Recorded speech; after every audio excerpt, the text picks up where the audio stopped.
Assalamualaikum warahmatullahi wabarakatuh. Innal hamdalillah nahmaduhu wa nasta'inuhu wa nastaghfiruh wa na'udzu billahi min syururi anfusina wa min sayyiati a'malina. Man yahdihillahu fala mudilla lahu wa man yudlilhu falan tajida lahu waliyyan mursyida. Asyhadu an la ilaha illallah wa asyhadu anna Muhammadan abduhu wa rasuluh. Amma ba'du. Kaum muslimin, kaum muslimat, rahimakumullah. Sungguh kita bersyukur kepada Allah Subhanahu wa taala yang telah menciptakan kita sebagai manusia dan dilengkapi kemuliaan kita dengan hidayatul iman. Allah Subhanahu wa taala mencelupkan keimanan ke dalam dada kita. Alhamdulillah, dengan keimanan inilah Allah akan memberikan keberkahan untuk kita, dunia dan akhirat kita. Kemudian surga dijadikan tempat kembali bagi kita orang-orang yang beriman. Kaum muslimin, kaum muslimat, rahimakumullah. Ibarat dalam tubuh kita, ibaratkan sebagai satu mesin dalam sebuah kendaraan.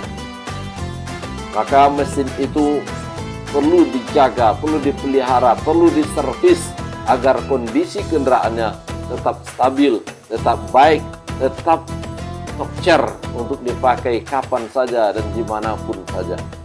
Demikian juga untuk diri kita. Maka keimanan itu merupakan mesinnya yang akan menggerakkan jasad ini kemana arahnya. Sehingga dalam riwayat dikatakan bahwa di dalam jasad ini ada segumpal daging. Idza salahat, salahal jasadu kulluh, wa idza fasadat, fasadal jasadu kulluh. Apabila dia baik, akan baiklah seluruh jasad, dan apabila dia rusak, akan rusaklah seluruh jasad. Ala wa hiyal qalb. Ketahuilah, itulah yang dikatakan qalbun atau hati. Hadis sahih riwayat Imam Al-Bukhari. Bapak-bapak, ibu-ibu, kaum muslimin, kaum muslimat, rahimakumullah. Maka iman itu diibaratkan sebuah mesin dalam sebuah kendaraan. Ia juga perlu diservis, perlu dipelihara, perlu dijaga. Karena banyak saja noda-noda syirik, noda-noda nifak, noda-noda hasad dan dengki yang mungkin masuk kepadanya, yang akan membuat kerjanya tidak optimal lagi. Oleh sebab itu Rasulullah SAW memerintahkan kepada kita umatnya dalam perintah yang tegas dan sangat berwanti-wanti. Rasulullah mengatakan, jaddidu imanakum, perbaharuilah imanmu. Para sahabat bertanya, kaifa nujaddidu imanana ya Rasulullah? Bagaimana caranya kami memperbaharui iman kami ya Rasulullah? Rasulullah bersabda, fa'aktsiru biqauli la ilaha illallah. Kamu perbanyaklah untuk mempelajari, memahami, mendalami kalimat la ilaha illallah. Seiring dengan sabda Rasulullah SAW, itulah Allah Subhanahu wa taala memerintahkan dalam surah Muhammad ayat 19. A'udzubillahi minasyaitonir rajim. Fa'lam annahu la ilaha illallah. Ilmuilah bahwa saja dia itu adalah la ilaha illallah. Tidak ada yang disembah, tidak ada yang ditaati, tidak ada yang dicintai, tidak ada yang dituju melainkan hanyalah dia, Allah Subhanahu wa taala. Kaum muslimin, kaum muslimat, rahimakumullah. Maka dalam rangka menservis iman inilah kita sangat perlu sekali meluangkan waktu kita, bahkan energi kita, bahkan mungkin biaya yang perlu kita keluarkan untuk menservis iman ini.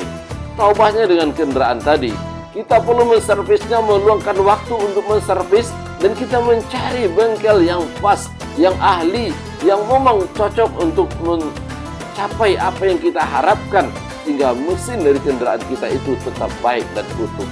Kalau salah-salah bengkel, kalau salah-salah tukang bengkelnya, kalau orangnya tidak ahli, bukan kebaikan, malah kerusakan yang mungkin terjadi. Untuk itu, kaum muslimin, kaum muslimat, rahimakumullah, Rasulullah SAW telah memerintahkan kita untuk menservis keimanan, untuk memperbaharui keimanan itu selalu adalah dengan kalimat la ilaha illallah, di mana kalimat tersebut perlu kita pahami, perlu kita kaji, perlu kita dalami, tentu kepada orang-orang yang ahlinya. Sehingga Allah Subhanahu wa taala mengatakan fas'alu ahla dzikri in kuntum la ta'lamun. Tanyakanlah kepada orang yang ahli zikri, ahli Quran, orang yang paham tentang sesuatu kalau kamu tidak mengetahui sesuatu itu. Untuk inilah kita perlu mengalokasikan waktu kita, dana kita, kesempatan kita, tenaga kita, dan memilih waktu dan tempat serta orang yang memang ahlinya untuk melakukan kajian keimanan ini, kajian tauhid ini, kajian syahadat ini. Karena sesungguhnya penyebab kenapa terjadi kelalaian solat adalah karena keimanan yang lemah. Penyebab kenapa adanya perkataan-perkataan yang mengandung maksiat karena keimanan yang lemah. Penyebab kenapa adanya orang-orang yang durhaka adalah karena keimanan yang salah. Bahkan orang yang imannya rusak itu yahsabuna annahum muhtadun. Kadang-kadang mereka mengira mereka sudah mendapat petunjuk, padahal di sisi Allah mereka tidak mendapat petunjuk.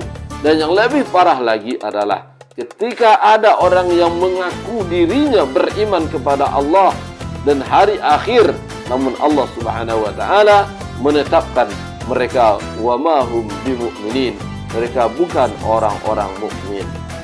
Semoga dengan kesempatan diberikan Allah kepada kita, kita bisa meluangkan waktu, bisa menyempatkan diri kita untuk kembali mengkaji, memahami, mendalami, dan memastikan bahwa iman kita tidaklah rusak, iman kita tidak tercemar oleh kemunafikan, iman kita tidak ternoda oleh kesyirikan. Untuk itu kita perlu mengkajinya, perlu mendalaminya. Apalah artinya hidup 1000 tahun kalau ternyata tidak berlandaskan keimanan yang benar? Tentu akan menjadi orang-orang yang kecewa nanti di yaumul qiyamah. Bahkan Allah nanti fala nuqimu lahum yaumal qiyamati wazna, tidak akan ditimbang nanti di yaumul qiyamah. Dzalika jazaohum jahannam, tempatnya langsung neraka jahanam. Nauzubillah, tsumma nauzubillah. Untuk itu mari kita cari, mari kita alokasikan waktu dan tempat yang pas untuk kita mengkaji dan mendalami keimanan kita. Jangan tertipu oleh perasaan yang merasa kita sudah beriman, merasa iman kita sudah cukup sehingga kita tidak mengkajinya lagi. Semoga Allah membukakan pintu hati kita, memberikan kefahaman kepada kita. Yang setitik ini perlu dilautkan, yang segera perlu digunungkan. Mohon maaf. Assalamualaikum warahmatullahi wabarakatuh.